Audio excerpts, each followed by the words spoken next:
Welcome to the Learning Pines YouTube. We hope this video helps. You start by making sure you have an administrator account and a full backup. This protects you if something goes wrong. Next, create a system restore point so you can roll back.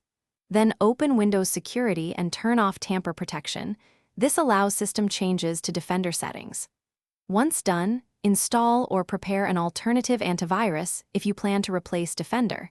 Make sure it's ready to activate automatically after you disable core components. You'll now halt active Defender features. Open an elevated PowerShell and disable real-time protection and related services so they won't interfere.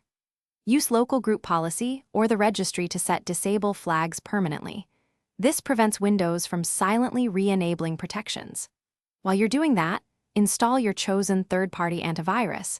Windows will detect it and switch security responsibilities, which helps keep the system protected. Make sure to reboot after these changes so service states update cleanly. Finally, if you want the Windows Security App UI gone, run an elevated PowerShell command to remove the Microsoft SecHealth UI Apps package. This removes the interface but not core engine components. Check security settings and services to confirm Defender is inactive, and remove any leftover drivers only if you understand the risk. Once complete, reboot and verify your replacement antivirus is fully functional. If anything misbehaves, immediately use the system restore point you created to return the system to its prior state. Thanks for watching.